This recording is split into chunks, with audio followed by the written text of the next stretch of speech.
नमस्कार विद्यार्थी मित्र हो, मॅथ्स क्लासरूममध्ये आपणा सर्वांचं मनपूर्वक स्वागत. मी डी जेवाग, श्री वसंतराव जयवंतराव देशमुख हायस्कूल कोल्हापूर. आज आपण 10th मॅथ्स फर्स्टमधील 4th chapter financial planning continue करीत आहोत. आजच्या या व्हिडिओमध्ये प्रॉब्लेम सेट 4A ज्यामध्ये GST आणि त्यावरील उदाहरणे याविषयी सविस्तर माहिती जाणून घेऊ. So let's get started.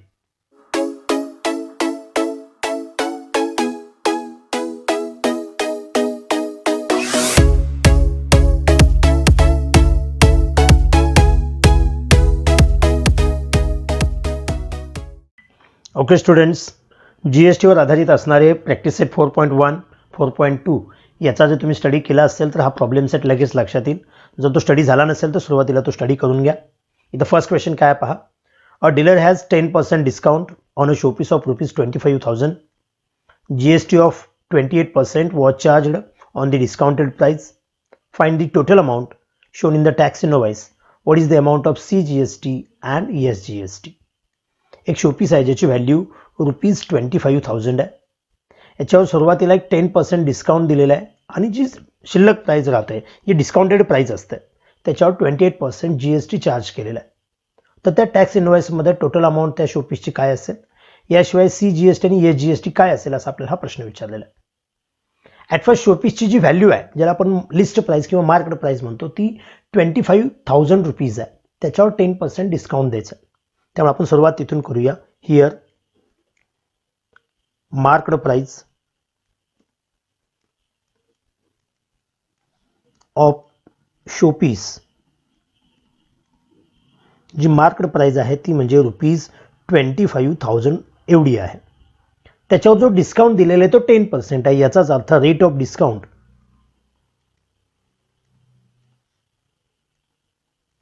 Is equal to 10%. 10% discount आहे याचा अर्थ ही जी अमाऊंट आहे ₹25,000 त्याचा 10% कॅल्क्युलेट करायला पाहिजे, तेव्हाच आपल्याला तो टोटल डिस्काउंट मिळणार. Therefore discount is equal to, जो डिस्काउंट कॅल्क्युलेट करायचा असेल तर आपल्याला ₹25,000ला 10% मल्टिप्लाय करायला पाहिजे. म्हणजे इथं 0 कॅन्सल होतील. काय शिल्लक राहील पहा, 250 × 10 दॅट इज मीन्स ₹2,500 एवढा डिस्काउंट आपल्याला त्या शोपीसवर मिळेल. दॅट इज मीन्स ती जर व्हॅल्यू सबट्रॅक्ट केली तर जी व्हॅल्यू शिल्लक राहते ती त्याची टॅक्सेबल व्हॅल्यू असेल. देअरफॉर टॅक्सेबल व्हॅल्यू किंवा डिस्काउंट सबट्रॅक्ट करून जी शिल्लक राहणार आहे, ज्याला आपण टॅक्सेबल व्हॅल्यू म्हणणार आहे, टोटल व्हॅल्यू त्याची होती ₹25,000.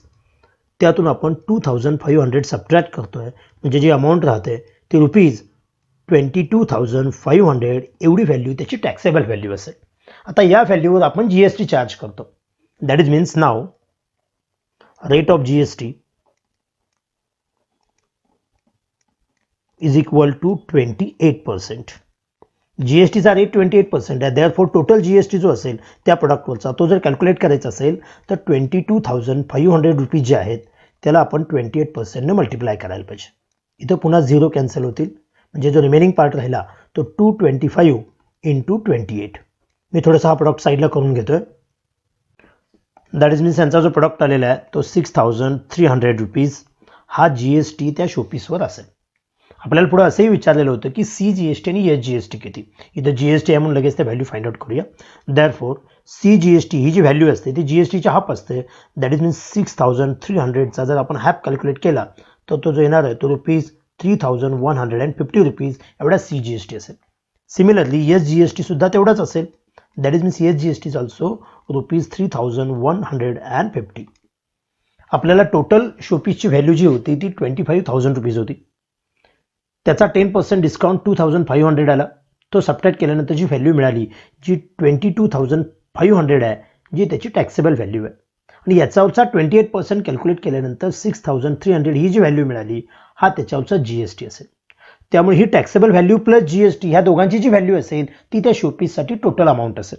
देअरफॉर फायनली आपण इथं असं म्हणायचं आहे, टोटल अमाऊंट ऑफ शोपीस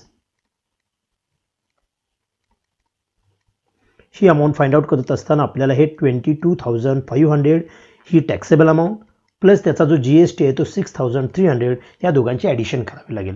म्हणजेच काय होईल पहा, हे 0 0 0 होईल. 5 + 3 8 22 plus 6, that is means 28. That is means the total amount of the showpiece is 28,800 rupees. या पद्धतीने आपण हे उत्तर सांगू शकतोय. म्हणजे त्याची टोटल अमाऊंट ही एवढी झाली आणि CGST आणि SGST हा ऑलरेडी आपण इथं सांगितलेला आहे. नेक्स्ट एक्झाम्पल काय पहा. A dealer supplied walkie talkie set of ₹84,000 with GST सह व्हॅल्यू दिलेले to the police control room. Rate of GST is 12%. Find the amount of state and central GST, that is means SGST and CGST charged by the dealer. Also find the taxable value of the set. आपण practice सेटमधली उदाहरण सोडवत असताना एक पाहिलेलं आहे की ज्यावेळी taxable value आपल्याला विचारलेली असते तेव्हा ती आपण एक्स कन्सिडर करतो. कारण विथ GST आपल्याला जर व्हॅल्यू दिली असेल तर आपण हे थोडंसं प्रपोर्शनच्या माध्यमातून सोडवतो. म्हणून सुरुवातीला अशा उदाहरणामध्ये काय करायचं, जी टॅक्सेबल व्हॅल्यू दिलेली असते विचारलेली असते ती आपण एक्स कन्सिडर करायची. म्हणून इथं सुरुवात काय करतोय पहा. Let the taxable value of the set is equal to ₹x. ₹x त्याची टॅक्सेबल व्हॅल्यू असे कन्सिडर करून चालूया. इथं आपल्याला जो GSTचा रेट दिलेला आहे तो 12% आहे. Rate of GST is 12%.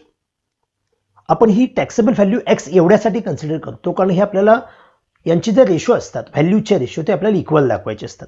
म्हणजे इथं आपण छोटासा एक टेबल तयार करूया ज्या टेबलमध्ये आपण टॅक्सेबल व्हॅल्यू आणि GST सह व्हॅल्यू असेल असे दोन कॉलम्स तयार करू. दॅट इज मीन्स फर्स्ट जो कॉलम असेल तो टॅक्सेबल व्हॅल्यूचा असेल. जो सेकंड असेल तो व्हॅल्यू विथ GST असेल. आपल्याला GST सह व्हॅल्यू त्या सेटची जी दिलेली आहे ती ₹84,000 दिलेली आहे आणि टॅक्सेबल व्हॅल्यू आपण एक्स कन्सिडर केलेली आहे. आता याच्यामध्ये दुसरी जो रो आपण ॲड करायचा त्यामध्ये नेहमी टॅक्सेबल व्हॅल्यू आपण ₹100 कन्सिडर करायची. कारण ₹100चा जर आपण 12% GST कॅल्क्युलेट केला तर 100 कॅन्सल होईल. म्हणजे ॲक्च्युअल ₹12 त्याच्यावर GST असेल. म्हणजे ₹100चा जर प्रोडक्ट असेल तर त्यावर ₹12 हा GST अप्लाय करावा लागेल. याचाच अर्थ त्या प्रोडक्टची टोटल व्हॅल्यू ₹112 होईल. म्हणजे तो सेट जर ₹100चा असेल तर विथ GST तो ₹112चा होईल. मग आपल्याला हे फाइंड आउट करायचं की टॅक्सेबल व्हॅल्यू ₹x असताना त्याचा जो टोटल व्हॅल्यू आहे ती 84,000 होईल. म्हणजे ह्या व्हॅल्यूचा आणि या व्हॅल्यूचा जो रेशो असेल तो इक्वल असेल. दॅट इज मीन्स इथं आपण असं म्हणू शकतोय x/100 is equal to 84,000 upon 112. आता हे जर सॉल्व करत गेलो तर आपल्याला x ची व्हॅल्यू मिळेल. त्यासाठी हा जो 100 आहे तो इथं डिवाइड आहे तो इकडे मल्टिप्लाय होईल. That is means 84,000 upon 112 into 100. आता हे सॉल्व करत असताना आपण शक्य तेवढा आपण याचा भाग लावूया. सपोज ह्या दोघांमध्ये 4 कॉमन आहे. 4 2s are 8, carry on 3, 4 8s are 32, 4 2s are 4 1s are, हे 3 0 आहे असे राहतील. 21 28 7च्या टेबलमध्ये आहे त्यासाठी पुन्हा 7 ने डिवाइड करूया. 7 4s are 28, 7 3s are 21, हे 3 0 तसेच राहतील. याचा अर्थ हाच पुन्हा थोडासा ही प्रोसेस आपण पुढच्या स्टेपला करूया. Therefore x is equal to काय होईल पहा. 3000 इंटू 100 अपॉन हा 4. That is means 4 1s are 425. That is means x is equal to 3000 into 25. That is means 25 3s are 75 आणि हे 3 0 आहे असे असतील. याचा अर्थ त्या प्रोडक्टची जी ॲक्च्युअल टॅक्सेबल व्हॅल्यू असेल ती ₹75,000 असेल. देअरफॉर इथं आपण असं म्हणू शकतो taxable value of the set walkie talkie set जो आहे त्याची टॅक्सेबल व्हॅल्यू असेल of the set is equal to ₹75,000.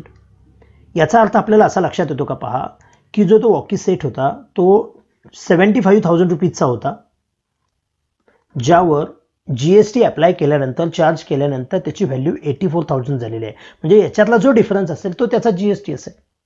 Therefore जर आपल्याला GST कॅल्क्युलेट करायचं असेल तर आपण असं म्हणू शकतो GST इज इक्वल टू 84,000 ही त्याची विथ GST व्हॅल्यू आहे आणि 75,000 ही त्याची टॅक्सेबल व्हॅल्यू आहे. याच्यातला जो काही डिफरन्स असेल तो म्हणजेच त्या सेटवरचा GST असणार आहे. म्हणजे त्याची जर आपण सबट्रॅक्शन केली तर आपल्याला ₹9,000 मिळतात जो त्या सेटवरचा GST असेल. परंतु आपल्याला पुढे जाऊन तिने असं विचारलेलं आहे find the amount of state and central GST, that is means CGST आणि SGST विचारलेला आहे. मग CGST आहे याचाच अर्थ हे 9,000 रुपीज जे आहे त्याचा हाफ आपण कॅल्क्युलेट करणार, दॅट इज मीन्स ₹4,500 हा CGST असेल. सेम वे जो सेंट्रल GST जेवढा असतो तेवढा स्टेट GST असतो, देअरफॉर SGST जो आहे तो सुद्धा ₹4,500 इतका असेल. म्हणजे त्या वॉकी टॉकीची ॲक्च्युअल व्हॅल्यू जी आहे टॅक्सेबल अमाऊंट ती 75,000 रुपीज असेल. त्याच्यावर GST 9,000 अप्लाय केला, त्यामुळे त्याची जी व्हॅल्यू झाली ती 84,000 रुपीज अशी होतं.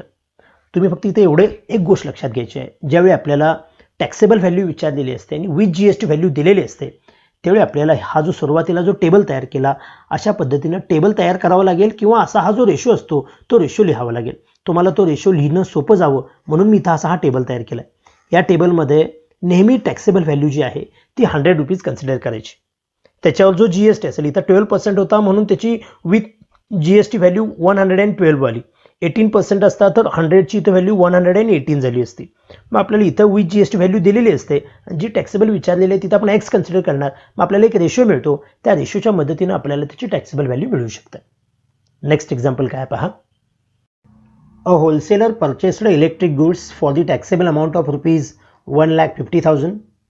He sold it to the retailer for the taxable amount of ₹1,80,000.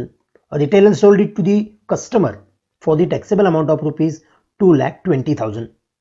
इथपर्यंतचा हा फ्लो चार्ट ऑलरेडी मी इथं काढलेला आहे पहा. होलसेलरनं टॅक्सेबल अमाऊंट 1,50,000 असणारी इलेक्ट्रिक गुड्स परचेस केलेले आहेत.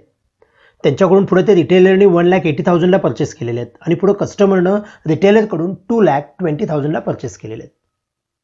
आपल्याला पुढे असं विचारलेलं आहे, rate of the GST is 18%. Show the computation of GST in tax invoices of sales. प्रत्येक सेल्सची जो काय इथं ट्रान्झॅक्शन झालेले आहेत तिथला आपल्याला GST विचारलेला आहे.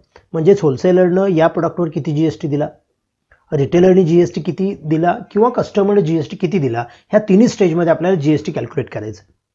Also find the payable CGST and payable SGST of wholesaler and retailer. एकदा तिन्ही स्टेपवरचा जर GST आपण कॅल्क्युलेट केला की जे बिझनेस टू बिझनेस म्हणजेच होलसेलरसाठी पेएबल GST काय असेल किंवा रिटेलरसाठी पेएबल GST काय असेल ते आपल्याला नंतर कॅल्क्युलेट करायचं आहे. आपण प्लेन प्रत्येक टॅक्स इनवॉइसमधला GST जो असेल तो सुरुवातीला कॅल्क्युलेट करूया. आपल्याला जो रेट दिलेला आहे तो 18% आहे, त्यामुळे इथं लिहूया रेट ऑफ GST इज 18%. याचा अर्थ प्रत्येक ठिकाणी बिलिंग होत असताना त्या टॅक्सेबल अमाऊंटवर 18% जो GST असेल तो चार्ज होईल. म्हणजे होलसेलरनं तो प्रोडक्ट परचेस करत असताना 1,50,000 घेतलेले आहेत. याचा अर्थ ही टॅक्सेबल अमाऊंट, एवढे अमाऊंट देऊन त्यांनी ते प्रोडक्ट परचेस केलेले आहेत, प्लस त्याच्यावर 18% GST दिला आहे. त्यामुळे इथं आपण असं म्हणू शकतो GST फॉर होलसेलर, जेव्हा होलसेलर ते परचेस करणार आहेत त्यांच्यासाठी GST किती होतोय पाहूया, इज इक्वल टू त्याची जी टॅक्सेबल अमाऊंट आहे ती 1,50,000 इंटू 18% एवढा GST असेल. Taxable amount into GST rate या पद्धतीने जर पुढे कॅल्क्युलेशन करत गेलो आपण तर 0 कॅन्सल होतील.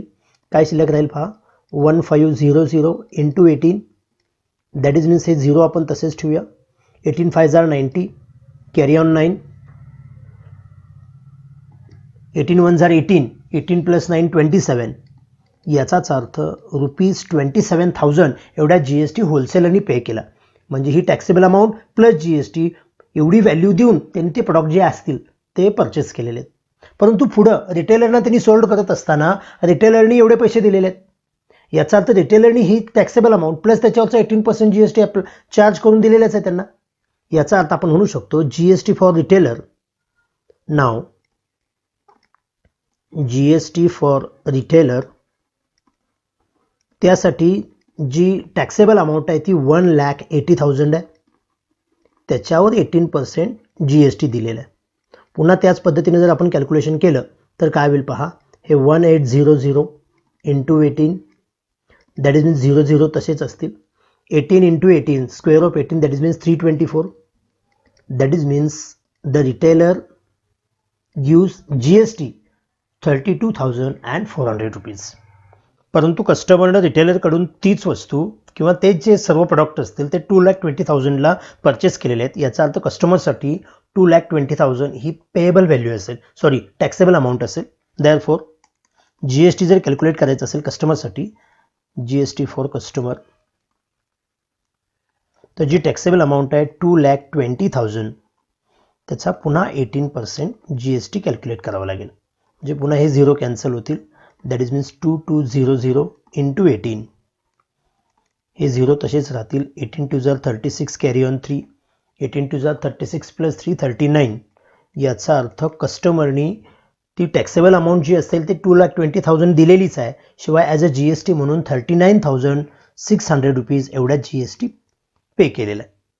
आता ह्या तिन्ही स्टेपमध्ये आपण फक्त हे रेग्युलर टॅक्स इनवॉइसमध्ये GST दिसतात. म्हणजे होलसेलरनी 1,50,000 ॲज अ टॅक्सेबल अमाऊंट दिली. शिवाय 27,000 हा GST दिलेला आहे. तोच रिटेलरनी देत असताना टॅक्सेबल अमाऊंट 1,80,000 आणि GST 32,400 रुपीज दिलेले आहेत. आणि कस्टमरनी 39,600 एवढा GST दिलेला आहे. हा रेग्युलर GST झाला प्रत्येक टॅक्स इनवॉइसमधला. आपल्याला पुढे जाऊन असं विचारलेलं आहे, also find the payable CGST and payable SGST for wholesaler and retailer. इथं एंडचा किंवा स्टार्टचा कोणाचा संबंध येत नाही. ज्यांनी टॅक्स गोळा केलेला आहे आणि ऑलरेडी पेड केलेला आहे त्यांच्यासाठी हा भाग येतो. म्हणजे होलसेलरनी काय केलं पहा. आता फक्त GSTचा विचार करूया. प्रोडक्टची किंमत जरा बाजूला ठेवू. होलसेलरनी ते प्रोडक्ट्स घेत असताना 27,000 ॲज अ GST पेड केलेला होता आणि कलेक्ट करत असताना 32,400 कलेक्ट केलेलं आहे. म्हणजे होलसेलरसाठी जो 27,000 ही जी अमाऊंट आहे ज्याला आपण इनपुट टॅक्स म्हणजेच ITC असं म्हणतो आणि ही 32,400 ही जी अमाऊंट आहे ती याचा आउटपुट टॅक्स आहे. म्हणजे होलसेलरसाठी ही इनपुट टॅक्स आणि हा आउटपुट टॅक्स. रिटेलरसाठी ही इनपुट टॅक्स आणि हा आउटपुट टॅक्स होतो. मग आपण आउटपुट टॅक्समधून ज्यावेळी इनपुट टॅक्स सबट्रॅक्ट करतो त्यावेळी आपल्याला पेएबल GST मिळतं. मग ते कॅल्क्युलेट करण्यासाठी या थोड्याशा ज्या नोंदी आहेत किंवा हे जे आता आपण GST कॅल्क्युलेट केले ते पुढील पेजवर थोडेसे मी कॅरी करतोय. दॅट इज मीन्स आता आपण थोडंसं पेएबल GST फाइंड आउट करत असताना होलसेलरच्या स्टेजचा विचार करूया. नाव फॉर होलसेलरचा जर आपण विचार केला तर जो आउटपुट टॅक्स आहे तो 32,400 आहे आणि इनपुट टॅक्स म्हणजेच ITC जो आहे तो 27,000 रुपीज आहे. त्या इथं सुरुवातीला व्हॅल्यू लिहू. आउटपुट टॅक्स म्हणजे जो कलेक्ट केलेला असतो तो ₹32,400 जो रिटेलरकडून कलेक्ट केलेला आहे.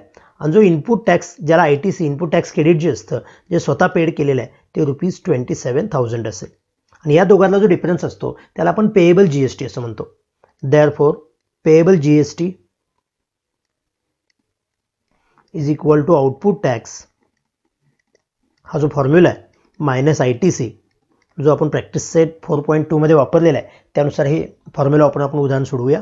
आउटपुट टॅक्स म्हणजेच कलेक्ट केलेला 32,400 मायनस 27,000 जो ऑलरेडी पेड केलेला होता. म्हणजेच याच्यातला जर डिफरन्स आपण चेक केला तर हे 3,000 प्लस हे 2,400 दॅट इज मीन्स 5,400 एवढा GST पेएबल असेल. म्हणजे गव्हर्नमेंटकडे पेड करत असताना होलसेलरनी फक्त एवढा GST पे करायचा आहे कारण ऑलरेडी 27,000 हा पे केलेला आहे. मग यामध्ये हाफ असेल तो CGST असेल आणि हाफ असेल तो SGST असेल. त्यामुळे आपण पुढे म्हणायचं आहे देअरफॉर पेएबल CGST तो म्हणजे 5,400च्या हाफ याचाच अर्थ ₹2700 एवढा पेएबल CGST असेल. सेम वे पेएबल SGST जो असेल तो सुद्धा ₹2,700 इतका असेल. ज्या पद्धतीने आपण होलसेलरसाठी आउटपुट टॅक्स आणि इनपुट टॅक्स चेक केला त्याच पद्धतीने आपण रिटेलरसाठी चेक करू शकतो. त्यामुळे लिहायचं आहे ऑल्सो फॉर रिटेलरसाठी जो आउटपुट टॅक्स आहे याचा अर्थ रिटेलरनी जो जमा केलेला टॅक्स आहे कस्टमरकडून तो आउटपुट टॅक्स असतो. जी अमाऊंट आहे ₹39,600 आणि जो ऑलरेडी रिटेलरनी पे केलेला होता जो इनपुट टॅक्स ज्याला आपण इनपुट टॅक्स क्रेडिट असं म्हणतो ITC जो ऑलरेडी पेड केलेला जो आहे ती अमाऊंट म्हणजे 32,400 रुपीज. आणि या दोघातला जो डिफरन्स असतो ज्याला आपण पेएबल GST असं म्हणतो. देअरफॉर पुन्हा इथं फॉर्म्युला लिहितोय payable GST is equal to output tax minus ITC that is means output tax म्हणजेच 39,600 एवढा जो टॅक्स आहे तो कलेक्ट केलेला आहे आणि सुरुवातीला जो पेड केला आहे तो 32,400 आता यातली जर सबट्रॅक्शन आपण चेक केली तर 600 minus 400 200 39 minus 2 that is means 700 rupees 7,200 एवढा पेएबल जीएसटी असेल. आणि या दोघांचे हाफ जे असणार त्याला आपण पेएबल CGST किंवा पेएबल SGST असं म्हणतो. देअरफॉर पेएबल CGST ही जी अमाऊंट असेल ती 7,200 या अमाऊंटच्या हाफ असेल. That is means 3600 rupees 3,600. Same way payable SGST जो असेल ती सुद्धा अमाऊंट रुपीज 3,600 इतकी असेल. म्हणजे इथं आपण काय केलं पहा, होलसेलरसाठी output tax minus input tax म्हणजे आपल्याला पेएबल GST मिळाला, त्या दोघांची अमाऊंट हाफ ऑफ केली की आपल्याला पेएबल CGST आणि पेएबल SGST मिळाला. सेम वे रिटेलरसाठी output tax minus input tax ती जी सबट्रॅक्शन आली त्याला पेएबल GST म्हटलं, त्याची जेवढी हाफ केली त्यावेळी आपल्याला पेएबल CGST आणि पेएबल SGST मिळाली.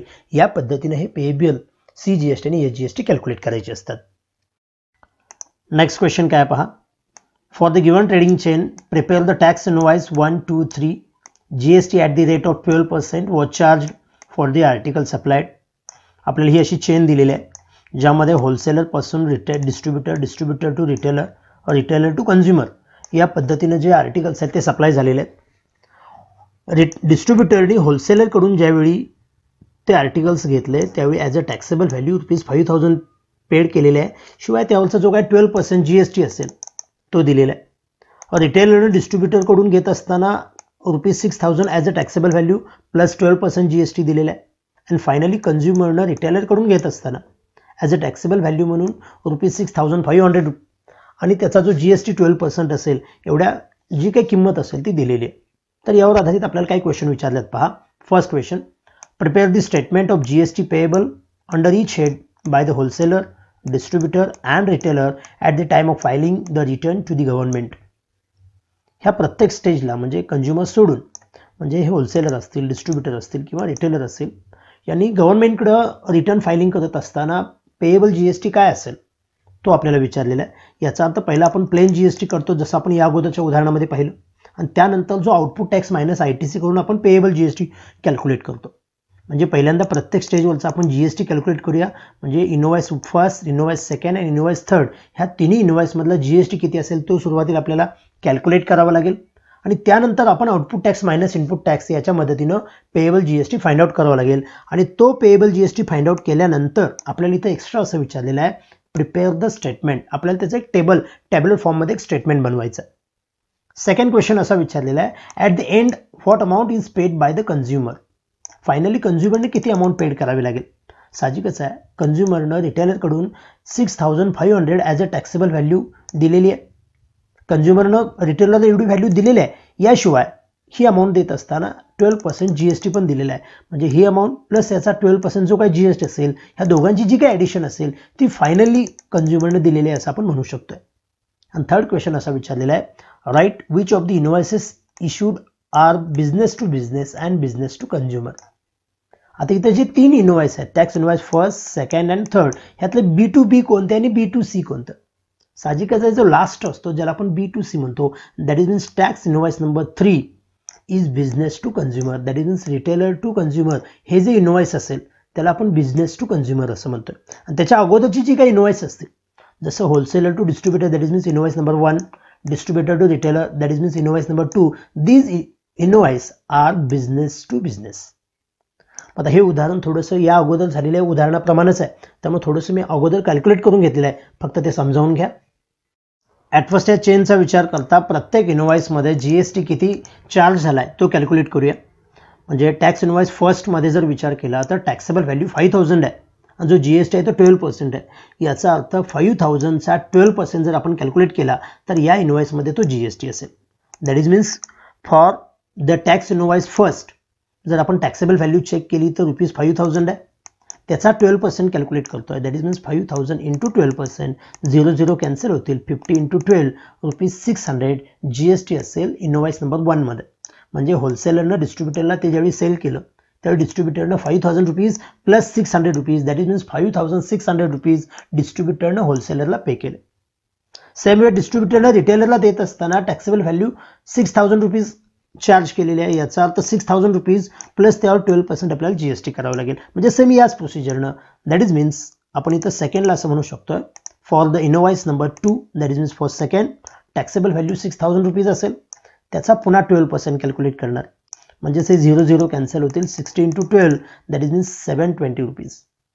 म्हणजे इथं होलसेलरनं GST घेत असताना 600 रुपीज घेतलेला, डिस्ट्रीब्युटरनं पुढून घेत असताना तो 720 रुपीज घेतला. सेम प्रोसिजर थर्ड इनोवाइसमध्ये रिटेलरनं ती वस्तू किंवा ते आर्टिकल्स जेव्हा कस्टमरला विकलेले आहेत त्यावेळी त्याची टॅक्सेबल व्हॅल्यू 6500 आहे, मग त्याच्यावर पुन्हा 12% GST चार्ज होईल. याचा अर्थ फायनल स्टेजला, म्हणजे हे जे फायनल टॅक्स इनोवाइस आहे त्यामध्ये आपण असं म्हणू शकतो टॅक्सेबल व्हॅल्यू ₹6500, त्याचा पुन्हा 12% आपण कॅल्क्युलेट केला. याचा अर्थ GST जो असेल फायनल बिलमध्ये तो 65 × 12, हे 0 कॅन्सल झालेले आहेत, ह्यांचा जो प्रोडक्ट येतो तो 780.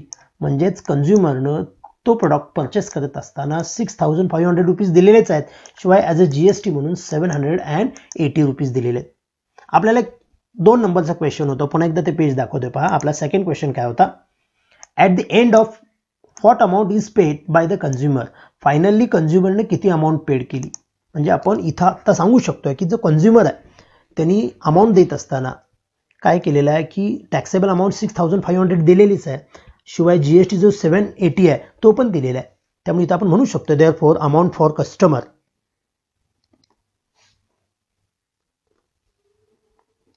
अमाऊंट फॉर कन्झ्युमर किंवा कस्टमर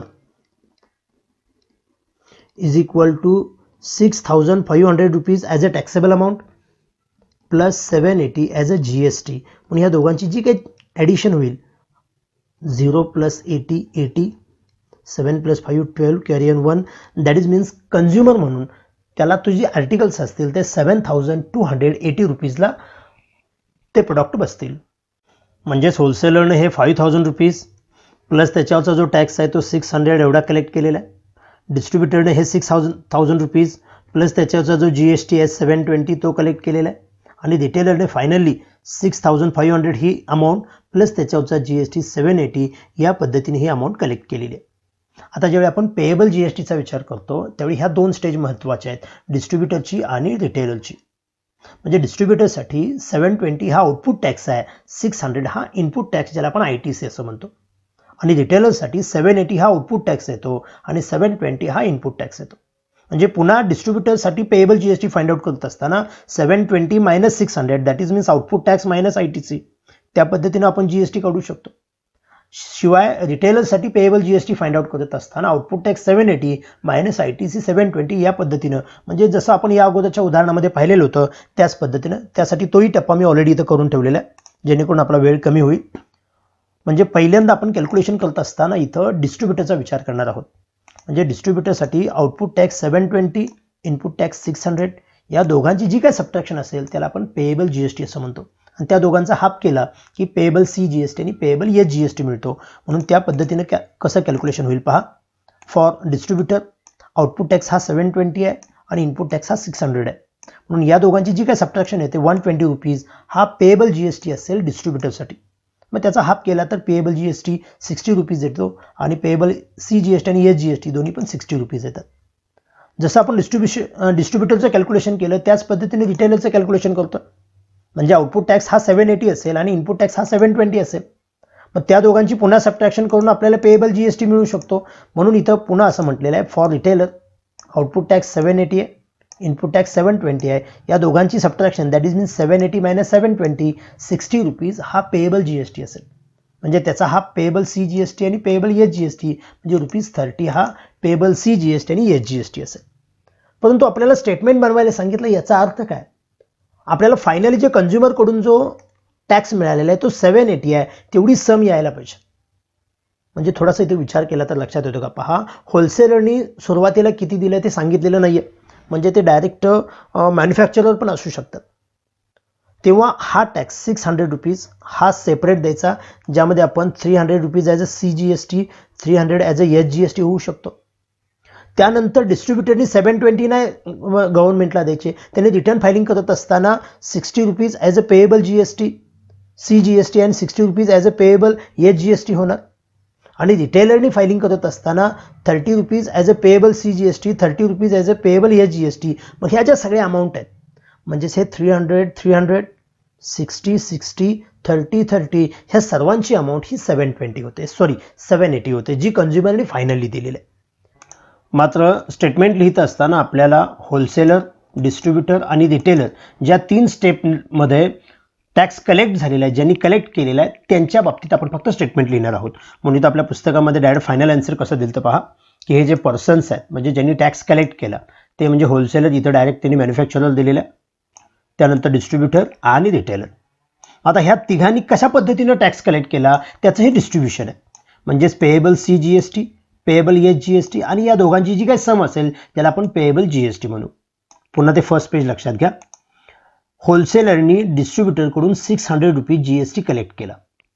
याचा आता ह्या 600 रुपीजमधले 300 payable CGST and 300 rupees payable SGST.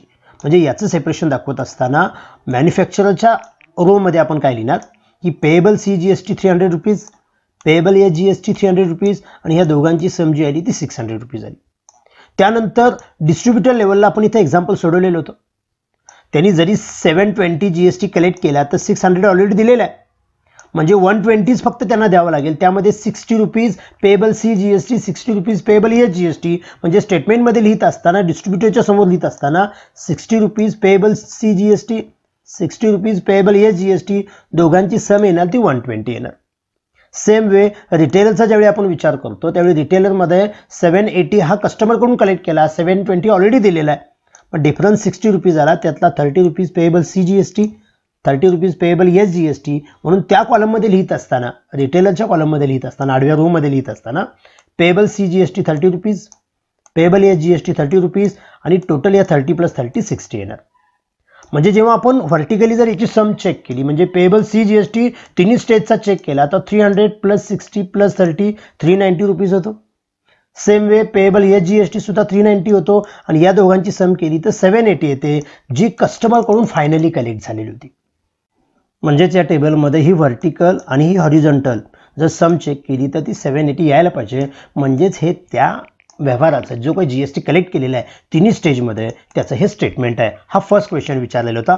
जो second and third question already आपण सॉल्व्ह केलेला आहे. जो सेकंड क्वेश्चन होता की ती कस्टमरला ॲक्च्युअल ती प्रोडक्ट जो आहे तो किती रुपयाला मिळेल. साहजिकच 7280 रुपीजला जे आपण यापूर्वीच्या 2 पेजवर दाखवलेलं होतं अमाऊंट फॉर कन्झ्युमर ते 6500ला तो ऑलरेडी सेल केलेला होता रिटेलरनी, प्लस 780 त्याच्यावरचा GST म्हणजे 7280 रुपीजला तो प्रोडक्ट त्या कन्झ्युमरला मिळेल. आणि फायनली थर्ड क्वेश्चन होता की बिझनेस टू बिझनेस आणि बिझनेस टू कन्झ्युमर ह्यातलं बिल कोणतं, जे फायनलचं असतं कस्टमरला दिलेलं बिल म्हणजेच रिटेलर टू कस्टमर हे तेवढं बिझनेस टू कन्झ्युमर म्हणजे B2C या पद्धतीचं असेल.